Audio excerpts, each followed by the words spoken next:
नमस्कार प्रेक्षकांनो, लग्नानंतर होईलच प्रेम मालिकेमध्ये जबरदस्त ट्विस्ट आलेला आहे। रम्या आता खूप चिडलेली आहे, कारण काव्याने आता तिला सनकन कानाखाली मारलेली असते, त्यामुळे ती खूप चिडलेली आहे। त्याचबरोबर रम्याला आता पार्थ आणि तिचे काही क्षण सुद्धा आठवत असतात की ते दोघे एकत्र किती छान होते। ज्यावेळेस आता काव्याचं आणि पार्थचं लग्न झालं नव्हतं, त्यावेळेस आता रम्या पार्थवरती प्रेम करत होती आणि ते दोघे जण किती छान मित्रमैत्रिणी होते, हे सगळं काही तिला आठवतं आणि ती आता काहीतरी तिला करण्याचा प्लॅन करत असते। तर स्वात्या म्हणत असते की रम्या, अगं काय चाललेलं आहे तुझ्या डोक्यात, आता काय शिजत आहे?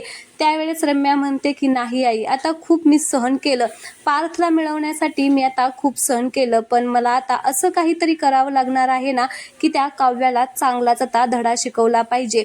खरंच त्या काव्याने माझा खूप अपमान केलेला आहे, माझा पार्थ माझ्यापासून हिरावून घेतला।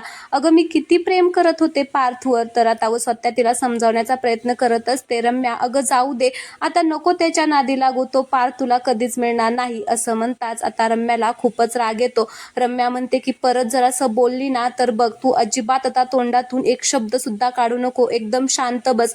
तुझी हिंमत कशी झाली असं म्हणायची की मी पार्थला विसरून जाऊ? नाही आई, आता तू बघ, काव्याला मी आता पाठीमागून नाही तर समोरून वार करणार आहे। ती माझी माफी मागणार आणि माझ्या समोर भीक मागणार की मला सोड म्हणून, एवढे मी तिचे हाल करणार। आता तू बघच मी तिची कशी वाट लावते ते। तर प्रेक्षकांनो, रम्या आता काव्याबरोबर काय करील हे पाहणं खूपच इंटरेस्टिंग असणार आहे, त्यामुळे प्लीज तुम्ही चॅनलला सबस्क्राईब करा। धन्यवाद।